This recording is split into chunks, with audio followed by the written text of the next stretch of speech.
اعوذ باللہ من الشیطان الرجیم بسم اللہ الرحمن الرحیم۔ میں چودھری شاہد نواز کوسمس نیوز کے ساتھ اسلام آباد سے آپ کے ساتھ ہوں۔ چند آج کی اہم خبریں لے کے کور کمانڈر پشاور سے متعلق سینئر سیاستدانوں کے حالیہ بیانات نامناسب ہیں۔ ترجمان پاک فوج کے شعبہ تعلقات عامہ ISPR نے پشاور کور کمانڈر سے متعلق سینئر سیاستدانوں کے حالیہ بیانات کو انتہائی نامناسب قرار دیا ہے۔ چودھری سالک حسین سرمایہ کاری بورڈ کے چیئرمین تعینات ہو گئے۔ آج ان کا باقاعدہ نوٹیفکیشن جاری ہو گیا۔ پولیس کو مسجد نبوی واقعہ پر مقدمات درج نہ کرنے کا اسلام آباد ہائی کورٹ کا حکم۔ شہباز گل کی اہلیہ کام سیٹ یونیورسٹی کی 1,86,00,000 روپے کی نادہندہ نکلی۔ عمران خان نے ڈپٹی اسپیکر کی رولنگ کے خلاف عدالتی فیصلے پر نظر ثانی اپیل دائر کر دی۔ مبینہ بیرونی سازش کی تحقیقات کے لیے جوڈیشل کمیشن بنایا جائے، صدر پاکستان کا چیف جسٹس آف پاکستان کو خط۔ اب خبروں کی تھوڑی تفصیل کر دیتے ہیں۔ کور کمانڈر پشاور سے متعلق سینئر سیاستدانوں کے حالیہ بیانات نامناسب ہیں۔ یہ بات ISPR کے ترجمان میجر جنرل صاحب نے فرمائی ہے۔ ISPR کی جانب سے جاری بیان میں کہا گیا ہے کہ پشاور کور پاکستان آرمی کی ایک ممتاز فارمیشن ہے۔ اس اہم کور کی قیادت ہمیشہ بہترین پروفیشنل ہاتھوں میں سونپی گئی ہے۔ ISPR کا کہنا ہے کہ پشاور کور کمانڈر سے متعلق اہم اور سینئر سیاستدانوں کے حالیہ بیانات انتہائی نامناسب ہیں۔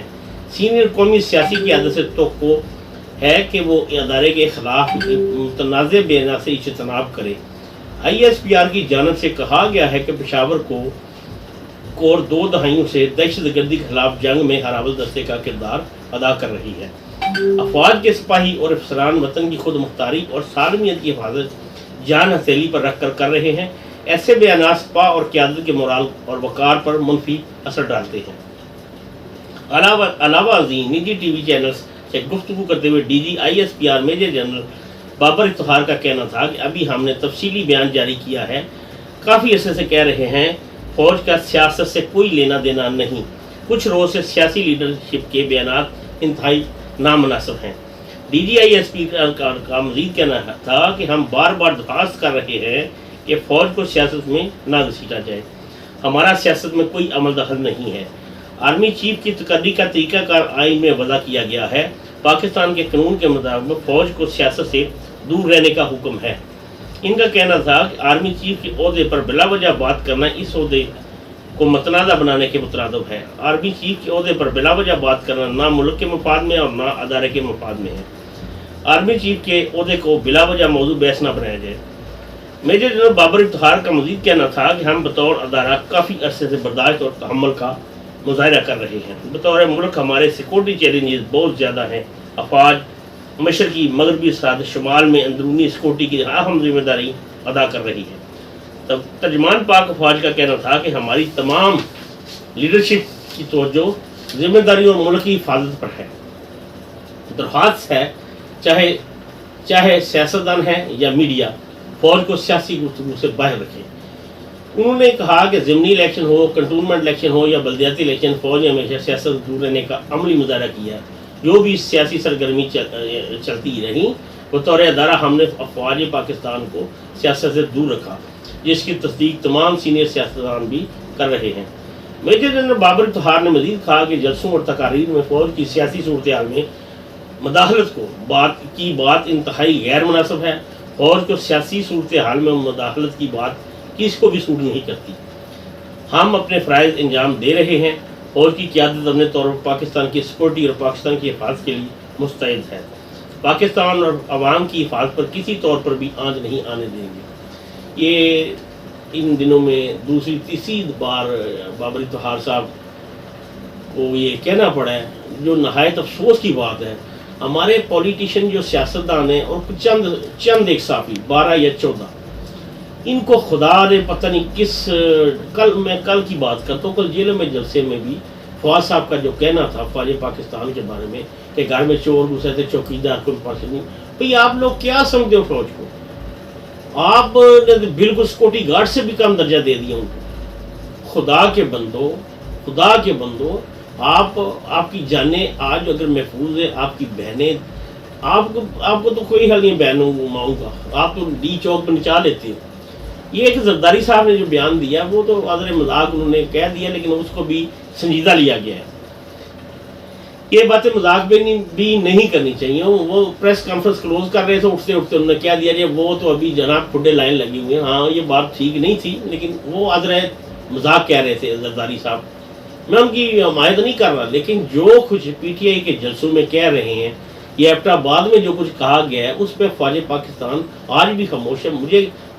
مجھے دکھ لگتا ہے، میرا یہ ادارہ ہے، مجھے یہ دکھ لگتا ہے کہ میں یار یہ کیا دیکھ رہا ہوں. یا روزانہ میں نے یقین مانے کیبل دیکھنی چھوڑ دی، یہ جلسے دیکھنے چھوڑ دی ہیں، کیونکہ اس میں اداروں کی انتہائی بدنامی، نچلی سطح کے جو لوگ ہیں، نچلی سطح کے، بالکل نچلی سطح کے، جن کو مائیں گھر میں پوچھتی بھی نہیں بھائی تم گھر آئے ہو یا نہیں آئے ہو تو کیوں آئے ہو، وہ لوگ اٹھ کے فوج کے خلاف بیان دے رہے ہیں. جن کا کوئی نڑی ہے نہ ڈٹا ہے جی، وہ میں سمجھتا ہوں عجیب چکر چل گیا. شیدے ٹلی جیسے لوگ اٹھ کے فوج کو کہہ رہے ہیں آؤ جی الیکشن کو آؤ. بھائی فوج کہتی ہے ہم نہیں آئیں گے، ہم سائڈ پہ ہیں، ہمیں رہنے دو، ہم امپارشل ہو گئے ہیں، ہمیں مت گھسیٹو سیاست میں. تو آپ کیوں گھسیٹ رہے ہو بھائی؟ کبھی کہتا میں گیٹ نمبر 4 کی پیداوار ہوں، کبھی کہتا گیٹ نمبر 6 کی پیداوار ہوں، اور تم تو پیداوار کسی غلط جگہ کے ہو. اب کیا کہا جائے آپ کو؟ فوج کو انوالو کرنا چھوڑ دو، اداروں کو مت خراب کرو. کبھی جوڈیشری کے پیچھے پڑ جائے. آج پھر جو آپ نے یہ درخواست کی ہے سپریم کورٹ آف پاکستان، صدر صاحب نے بھی، اور یہ انہوں نے بھی اپیل دائر کی ہے، تو اگر اور کوئی آپ کا تھا جہاں آپ کو کوئی انصاف ملتا تھا تو چلے جاتے. پھر اسی سپریم کورٹ میں آپ لوگ گئے ہو، جس کے ڈر سے اس رات ہم بھی ادھر موجود تھے نیشنل اسمبلی آف پاکستان میں، جب ڈر سے گالیاں دیتے ہوئے اسپیکر صاحب آئے تھے اور وہ آ کے انہوں نے ریزائن کر کے تو کہا جی ووٹنگ کروا لیں. ایاز صادق صاحب، بڑی لمحہ فکری ہے ہماری قوم اس وقت گمبھیر دلدل میں پھنس چکی ہے. یہ ہیرا منڈی لا کے مجرے کرواتے ہیں جلسوں میں، اور شہروں کے نوجوان لڑکے دور دور سے. یقین مانے کل تو مجھے انتہائی دکھ لگا کہ ایک مجھے جاننے والے ہیں میرے، وہ جیل میں پی ٹی آئی کے بڑے اچھے اہم عہدے پہ فائز ہیں. انہوں نے مجھے رات فون کیا کہ یار 10 لاکھ روپیہ مانگ رہے اسٹیج پہ کھڑا ہونے کے لیے، کہ عمران خان کے ساتھ کھڑا ہونے 10 لاکھ روپیہ دو. جنہوں نے 5 7 دیے وہ اوپر چلے گئے، میں نیچے بیٹھا رہا ہوں. یہ حالات ان جلسوں میں. عورتیں پتہ نہیں کدھر سے نکال کے لے آتے. ان شہروں کی عورتیں ہوتی نہیں ہیں، ان شہروں کی میں ایک دفعہ گجرات میں 4-5 سال پہلے جلسہ ہوا تھا، ادھر میں گیا تو جو بھی لڑکی ادھر آتی میں بیٹا آپ کدھر کے ہو، وہ کہتی جی میں ہیر ہوں. میں بڑا پریشان ہوں، میں اتنی ہیریں کہاں سے آ گئی ہیں. بعد میں پتہ چلا یہ تو بائی روڈ لاہور سے آئی ہیں جی، مختلف جگہوں سے وہ اکٹھی کی گئی، کچھ تلمبا سے، کچھ بہت ساری جگہ میں بتا سکتا ہوں جہاں سے آئی تھی. میں نے ان کو پرسنلی پوچھا بیٹا آپ کہاں سے آئے ہو؟ میری بچیوں کی عمر کی اندر. میں تو دیکھ کے حیران ہو گیا کہ اللہ یہ کیسی نسل ہم نے پیدا کر دی ہے، کیسی نسل ہم نے پیدا کر دی جو مردوں جیسی باتیں کرتی ہیں. یہ ہوتا ہے یقین مانے دکھ ہوتا ہے دیکھ کے. ہمیں صرف اپنے اداروں کو بچانا ہے، ہمیں کسی سیاسی پارٹی سے کوئی لگاؤ نہیں ہے. ہمارے لیے سب برابر ہے. عمران میاں صاحب، زرداری صاحب، فضل الرحمان صاحب، تمام جماعتیں ہماری ہیں. یہ تمام جماعتیں ہماری ہیں. ہم نے ایک ایک کر کے سب کو آزما چکی ہیں، تمام جماعتیں آزما چکی ہیں. لیکن میں ایک بات پھر بتا دوں، سب سے جو بیسٹ ٹائم رہا ہے نا، سب سے بیسٹ افواج پاکستان کے اندر جو حکومتیں رہی ہیں اس میں رہا ہے 36 ماہ. یہ جو ابھی وزیر اعظم صاحب کو جو موقع ملا نا، سابق وزیر اعظم صاحب کو، یہ بڑا کریم ٹائم تھا ان کے لیے، لیکن انہوں نے گین نہیں کیا. انہوں نے کھا آج دیکھیں یہ 12-14 ان کے جو قریبی وزراء ہیں ان پہ کھربوں روپے کی کرپشن کی آج پھر عیاں ہو گئے ہیں یہ. ہاں جی، میں وہ شفقت محمود صاحب بڑے خاندانی آدمی، میں کو پورے خاندان کو جانتا ہوں. مجھے انتہائی دکھ لگا کہ اس نے بھی کرپشن کی ہے. یہ جو ہے گل ول یہ تو کوئی ان کا ڈڑی ڈٹا نہیں، کوئی خاندان نہیں ہے ان کا کہ پیچھے بیک گراؤنڈ دیکھی جائے کوئی نہیں ہے ان کی. کوئی 4 سے پوچھتوں میں کوئی سیاستدان ہو جائے، ان کی کرپشن بنتی ہے کیونکہ ان کو پوچھنے والے کوئی نہیں ہے. یہ تو ادھر نیشنلزم نہیں ہے. یہ مجھے شفقت محمود صاحب، یقین مانے یہ پہلے بھی وزیر بنے تھے، ریزائن کر کے تھے، لیکن مجھے بڑی شرم آئی دیکھ کے کہ اس بندے کا نام کرپشن میں آ رہا ہے. زبیدہ جلال صاحبہ کا نام آ رہا ہے کرپشن میں. میں ان کو 20 سال سے جانتا، 25 سال سے جانتا ہوں. شفقت صاحب کو میں مدت سے جانتا ہوں، لیکن میں آج بڑا یہ پریشان ہوا، شرمندہ ہوا کہ شفیق صاحب کے یہ الزام آ گیا ہے جی. یہ گور ایوب کا بیٹا دیکھ لیں آپ, عمر ایوب, اس پہ ایک ایلیگیشن آ گیا کہ جناب وہ اتنے احساسے بنا گیا ہے جی خربون پہ میں. یہ شیر رشید کا نام ہے جی. یہ بڑے بڑے حاجی ثناء اللہ بنے پھرتے ہیں, ان کی آپ کیٹیگریاں دیکھیں ذرا ہے جی. فواد چودھری صاحب ہیں, حیران کن بات ہے یار, یہ اتنا کھا کے شور مچا رہی ہے. خود وزیر اعظم پہ ہزاروں کروڑوں خربوں روپے کی یہ کرپشن کے الزام ہے. وہ یار آپ لوگ کیا کر رہے ہو؟ وہ چور چور چور چور, ایک بات بندہ 10 دفعہ کرے تو بندہ اگلا مان ہی جاتا ہے یار واقعی یہ صحیح کہہ رہا ہے. آپ نے جلسوں میں عجیب دینگا مجھے. اب کل اٹک میں جوڑتے تھے, کیا وہ اٹک ہی تھی؟ میں نہیں مانتا. اٹک کا یہ ماحول ہی نہیں ہے, اٹک کا یہ کلچر ہی نہیں ہے. میں تقریباً ہفتے میں 2 دفعہ اٹک جاتا ہوں. میں نے کچھ بھی نہیں, ایسی کوئی عورت ایسی نہیں دیکھی ادھر. میں نے با پردہ با حیا ہوتے ہیں ہمارے علاقے کی. میں شرمندہ ہوا کل اٹک پہ دیکھ کے کہ یہ ناچ گانے والی عورتیں کدھر سے آ گئی ہیں, یہ تو ہمارے علاقے کی نہیں ہے. اس سے بہتر مردان میں جلسہ تھا کل. دیکھو مردان والے غیرت مند ہیں, کتنا اچھا خوبصورت جلسہ کیا ادھر انہوں نے جی, اور 10 گنا بڑا بھی تھا.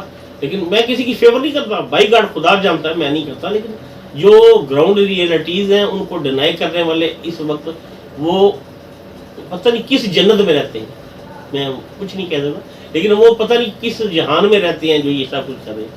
اچھا جی, ایک اور ہمارے گجرات سے خوشخبری ہے. چوری سالک سین صاحب سرمایہ کاری بورڈ کے چیئرمین تعینات ہو گئے ہیں. ان کا باقاعدہ نوٹیفکیشن بھی آج, یہ چوری شجاعت صاحب کے برخوردار ہیں, وہ سرمایہ کاری بورڈ کے چیئرمین تعینات کر دیا گیا. چوری سالک حسین صاحب کی چیئرمین سرمایہ کاری بورڈ تعیناتی کا نوٹیفکیشن جاری کر دیا گیا ہے. نوٹیفکیشن کے مطابق چوری سالک حسین کا عہدہ وفاقی وزیر کے برابر ہوگا. یہ ایک اچھی ڈیولپمنٹ ہے گجرات کے لیے, کیونکہ ڈس ہارٹ ہو چکے تھے ہم لوگ گجرات سے کہ یار یہ کیا کیا چوری پرویز مون اسلائی نے. لیکن چلے اللہ پاک آباد رکھیں سب کو, سیاستدانوں کو. سپریم کورٹ اسلام آباد ہائی کورٹ نے آج ایک آرڈر جاری کیا چیف جسٹس صاحب نے, جسٹس اطہر من اللہ صاحب نے, کہ مسجد نبوی واقعے میں فواد حسین, قاسم سوری, شہباز گل کی درخواستوں پر سماعت کی. جس سلسلے میں فواد حسین چودھری عدالت میں پیش ہوئے. عدالت نے پی ٹی آئی رہنماؤں کی درخواستوں کو یکجا کر کے سماعت کی, جس دوران فواد عدالت نے بیان دیا کہ میں حاضر ہو گیا ہوں, حیران ہوں کہ کیسز پر مارشل لا بھی رہا, مگر کسی حکومت نے تو انہیں مذہب کے قانون کو اس طرح استعمال نہیں کیا. وزیر داخلہ کے بارے میں نہیں کہتا, مگر وہ وزیر قانون پر حیرت ہے. فواد چودھری نے اپنے بیان میں کہا کہ ہم نے کوئی فساد تو نہیں کیا, نہیں کرانے, ایک دوسرے کی لاشوں پر چڑھ کر تو وزیر نہیں بننا ہوتا. ایسا رواج شروع کیا ہے کہ اس کے سنگین نتائج ہیں. چیف جسٹس نے فواد چودھری سے استفسار کیا, کیا یہ عدالت اس کیس میں کارروائی کو آگے چلائے؟ آپ کو اس پر اعتماد ہے؟ اس پر سابق وزیر نے کہا عدالت پر اعتماد نہیں ہوگا تو کس پر ہوگا؟ جلسوں میں یہ لوگ کہتے ہیں ہمیں عدالتوں پر اعتبار نہیں ہے, پوری پارٹی کہتی ہے. کہ سپریم کورٹ نے جو فیصلہ آیا تھا عمران خان صاحب کے بارے میں, انہیں کیا کہا تھا؟ تو آج یہ ان کے سامنے کہہ رہے ہیں ہمیں عدالتوں پر اعتماد ہے, ہم آپ کے پاس نہ آئے تو کدھر جائیں. جسٹس اطہر من اللہ صاحب نے ریمارکس دیے کہ سیاسی قیادت ہی سوسائٹی میں تبدیلی اور صبر لا سکتی ہے, جو آج ہماری سوسائٹی میں صبر نہیں رہا. بھائی کو مارنے کے در پہ ہے. ہاں جی, جلسوں میں دیکھیں دینگا مچتی ہیں, گلیوں میں دیکھیں, اڈوں پہ دیکھیں, جدھر بھی دیکھیں, جدھر 4 بندے بحث کر رہے تھے جھگڑا ضرور ہوگا. برداشت نہیں کی, عدم برداشت ہو گئی ہے. تبدیلی اور صبر لا سکتے ہیں. مذہب کو سیاسی مقصد کے لیے استعمال کرنا خود توہین مذہب ہے. اس طرح 2018 میں بھی ہوا اور پہلے بھی ہوتا رہا ہے. یہ بنیادی حقوق کی سنگین خلاف ورزیوں میں سے ایک ہے. چیف جسٹس اسلام آباد ہائی کورٹ نے مزید کہا کہ غیر ملکی کو سیالکوٹ میں مارا گیا اور مشال خان کا واقعہ بھی سامنے ہے. یہاں پر بھی کیسز درج ہو رہے ہیں, وہ درست معلوم نہیں ہوتے. عدالت نے مسجد نبوی صلی اللہ علیہ وآلہ وسلم واقعہ پر کیسز کے خلاف قاسم سوری کی درخواست پر وفاق اور دیگر کو نوٹس جاری کر دیا. ایف آئی اے نے عدالت میں جواب کرایا جس میں موقف بنایا کہ مسجد نبوی صلی اللہ علیہ وآلہ وسلم واقعہ کے تناظر میں کاؤنٹر ٹیررزم ونگ اور سائبر کرائم ونگ میں کوئی کارروائی شروع نہیں کی گئی. اسلام آباد ہائی کورٹ نے ایف آئی اے کے جواب کے بعد کہا کہ واقعے پر مقامی پولیس نے کارروائیاں کی ہیں. عدالت نے مسجد نبوی واقعے پر پولیس کو مقدمات درج نہ کرنے کا حکم بھی دیا. اچھا جی, آگے ایک اور ایماندار شخص کی آپ کو بات بتاتے ہیں. پاکستان تحریک انصاف کے رہنما شہباز گل کی اہلیہ اعزاز اسد رسول کامسٹ یونیورسٹی کی 1 کروڑ 86 لاکھ روپے کی نادہندہ نکلی. دستاویز کے مطابق شہباز گل کی اہلیہ سرکاری حج پر 2011 میں پی ایچ ڈی کرنے امریکہ گئیں, لیکن 11 سال بعد بھی واپس نہ آئیں, جس کے بعد کامسٹ یونیورسٹی نے شہباز گل کی اہلیہ کو شوکاز نوٹس بھیج دیا۔ دستاویز کے مطابق اعزاز اثر رسول نے مارچ 2011 پی ایچ ڈی کے لیے سرکاری فنڈ سے اسکالرشپ لی۔ کامسٹ یونیورسٹی نے سرکاری فنڈ سے تقریباً 99,000 ڈالر اور 85,000 روپے کی رقم فراہم کی۔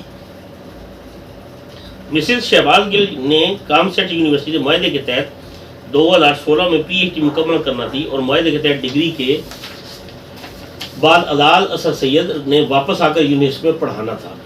دستاویز کے مطابق معاہدے کی روح سے اب شہباز گل کی اہلیہ کو سرکاری فنڈ سے جاری رقم واپس کرنا ہے، لیکن مسز شہباز گل نے یونیورسٹی میں اپنے کام کی رپورٹس نہیں دیں اور خطوط کے جواب دینا بند کر دیے ہیں۔ وہ کامسٹ یونیورسٹی کے نوٹسز کا جواب دینے سے بھی گریز کرتی ہیں۔ دستاویز میں کہا گیا کہ شہباز گل کی اہلیہ کو اس سرکاری رقم پر 25% جرمانہ بھی ادا کرنا ہوگا اور مجموعی طور پر اعزاز اثر رسول کو تقریباً 1,86,00,000 روپے یونیورسٹی کو ادا کرنے ہیں۔ دستاویز میں یونیورسٹی نے شہباز گل کی اہلیہ سے 99,000 ڈالر کے سرکاری اخراجات کی واپسی کا مطالبہ بھی کیا ہے۔ یونیورسٹی ذرائع کا کہنا ہے شہباز گل اہلیہ کے خلاف کارروائی رکوانے کے لیے یونیورسٹی پر اثر انداز ہوتے رہے۔ خبر سے متعلق شہباز گل کا موقف جاننے کی کوشش کی مگر انہوں نے جواب نہیں دیا۔ یہ نجی ٹی وی نے آج ان سے رابطہ کرنے کی بے انتہا کوشش کی لیکن انہوں نے اس کا کوئی بھی جواب نہیں دیا، اور ایک چینل نے ان کو سوال نامہ بھی بھیجا ہے کہ یہ آپ کے متعلق ایک چارج شیٹ آئی ہے، اس کو دیکھیں۔ اچھا، آگے کہ عمران خان صاحب جو عدالتوں کو برا بلا کہتے ہیں ان کی یہ خبر سے عمل کرتے ہیں۔ سابق وزیر اعظم عمران خان نے طریقِ عدم اعتماد سے متعلق ڈپٹی اسپیکر کی رولنگ کے خلاف از خود نوٹس کیس میں سپریم کورٹ کے فیصلے پر نظر ثانی اپیل دائر کر دی ہے۔ سابق وزیر اعظم عمران خان نے 3 اپریل کی قومی اسمبلی کی کارروائی پر لیے جانے والے از خود نوٹس کیس میں عدالتی فیصلے کے خلاف سپریم کورٹ میں نظر ثانی اپیل دائر کی ہے۔ عمران خان کی جانب سے دائر اپیل میں صدا کی گئی ہے کہ سپریم کورٹ نے 17 اپریل کو عدم اعتماد کی تاریخ پر 9 اپریل کو ووٹنگ کرانے کا حکم دیا۔ 7 اپریل کو عدم اعتماد کی تاریخ پر 9 اپریل کو ووٹنگ کرانے کا حکم دیا۔ عدالت کے 7 اپریل کے فیصلے میں 23 حکم ہیں جن پر نظر ثانی کی ضرورت ہے۔ عمران خان نے نظر ثانی اپیل میں صدا کی ہے کہ اسمبلی کی کارروائی کے دوران ڈپٹی اسپیکر نے آئین کے آرٹیکل 5 پر عمل درآمد کیا۔ سربراہ حکومت کا ڈپٹی اسپیکر کے اقدامات سے کوئی تعلق نہ ہے، لہذا سپریم کورٹ کے 7 اپریل کے فیصلے میں نظر ثانی کرتے ہوئے کالعدم قرار دیا جائے۔ اسی طرح آج صدر پاکستان نے سپریم کورٹ کے چیف جسٹس صاحب کو عمر عطا بندیال صاحب کو ایک خط لکھا ہے۔ حکومت کی تبدیلی میں مبینہ بیرونی سازش کی تحقیقات کے لیے صدر مملکت عارف حسین علوی نے جوڈیشل کمیشن بنانے کے لیے چیف جسٹس کو خط لکھ دیا۔ صدر مملکت نے اپنے خط میں لکھا کہ جوڈیشل کمیشن کی سربراہی ترجیحاً چیف جسٹس خود کریں۔ ملک کو سیاسی و معاشی بحران سے بچانے کی ضرورت ہے، صورتحال مزید بگڑنے سے روکنے کی ضرورت ہے۔ صدر مملکت نے خط میں لکھا کہ ملک میں سنگین سیاسی بحران منڈلا رہا ہے۔ حالیہ واقعات کے تناظر میں عوام میں بڑی سیاسی تفریق پیدا ہو رہی ہے۔ تمام اداروں کا فرض ہے کہ ملک کو مزید نقصان سے بچانے کی بھرپور کوشش کرے۔ صدر نے خط میں مزید لکھا کہ افسوس تبصرے سیاق و سباق سے ہٹ کر پیش کیے جا رہے ہیں، غلط فہمیاں بڑھ رہی ہیں، مواقع ضائع ہو رہے ہیں، کنفیوژن پھیل رہی ہے، معیشت بھی بحران میں ہے۔ جوڈیشل کمیشن نے 2013 کے انتخابات میں دھاندلی کے الزامات کی انکوائری کی۔ صدر مملکت نے خط میں مزید لکھا کہ میمو گیٹ معاملے کی تحقیقات کے لیے جوڈیشل کمیشن قائم کیا گیا، لہذا اس معاملے کی تحقیقات بھی جوڈیشل کمیشن کے ذریعے کروائی جائے۔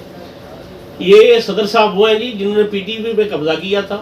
ان کے بہت سارے یوٹیوب پہ وہ کلپس موجود ہیں کہ کراچی بند کر دوں گا میں، یہ آج اپنی باری ہے، یہ تو رونا پیٹنا شروع کیا ہوئے انہوں نے، حکومت سے تعاون نہیں کر رہے۔ یہ شروع سے لا قانونی آدمی ہے یہ صدر پاکستان جو ہے، قانون اس کو پتہ ہی نہیں ہے۔ یہ صرف یہ بتا سکتا ہے کون سی پیسٹ اچھی ہے، کون سی ٹوتھ برش اچھی ہے۔ خدا کا خوف کرو صدر صاحب، آپ پاکستان کی وحدانیت کے علم بردار ہو، آپ اس کو یکجا کرنے کے ذمہ وار ہو۔ آپ جو کر رہے ہو یہ ٹھیک نہیں ہے، کبھی گورنر کا معاملہ کھڑا کر دے، کبھی اسمبلی کا معاملہ کھڑا کر، یہ ٹھیک بات نہیں ہے صدر صاحب۔ خدا کا واسطہ ہے، خدا کا واسطہ ہے، پاکستان کی فیور میں کام کریں، ان دی فیور آف پاکستان کام کریں، ان دی فیور آف پاکستان کام کریں۔ آپ چیف وہ اپنے فوج کے چیف بھی ہیں جی، لیکن آپ کو کوئی اپنی ذمہ داری کا پتہ نہیں ہے، قانون کا پتہ نہیں ہے۔ ہم پنجاب میں بکھیڑے ڈالے ہوئے ہیں، ادھر ڈالے ہوئے ہیں، آپ سیدھا سیدھا کام رکھیں۔ آپ کو قانون اگر نہیں آتا تو کسی سے پوچھ لیں. آپ کے تو بھائی بہت زیادہ قانون دان ہیں, آپ ان کو بلا کے پوچھیں, لائق فائق بندے کو پوچھیں. فروغ نسیم صاحب کو بلا لیں, وہ آپ کو تھوڑا گائیڈ کر دیں گے. کچھ اور بابر اعوان صاحب آپ کے پاس آتے ہیں, فواد چوہدری صاحب آتے ہیں, ان سے پوچھ لیں. لیکن یہ جو مسائل پیدا کیے جا رہے ہیں نا, یہ خون خرابے کی طرف جا رہے ہیں. آپ کو اپنا کردار ادا کرنا چاہیے. آپ فا کی علامت ہو, وحدانیت کی, آپ پاکستان کی وحدانیت کے آپ علمبردار ہو. آپ کو صدر اس لیے نہیں بنایا گیا کہ آپ ایک پارٹی کو سپورٹ کرو. ایک پارٹی کو سپورٹ کرنے کے لیے صدر نہیں ہوتا. آپ سب کو ایک آنکھ سے دیکھو. اللہ کرے وہ وقت آئے جب اداروں کی آپ فیور کرو, تمام لوگ, تمام سیاستدان. آپ تو سیاستدان نہیں, میں آپ کو مانتا ہی نہیں سیاستدان. اللہ پاک آپ پہ رحم فرمائے, آپ کی سوچ پہ رحم فرمائے, اور پاکستان میرا قائم و دائم ہے. افواج پاکستان زندہ باد, پاکستان پائندہ باد. السلام علیکم.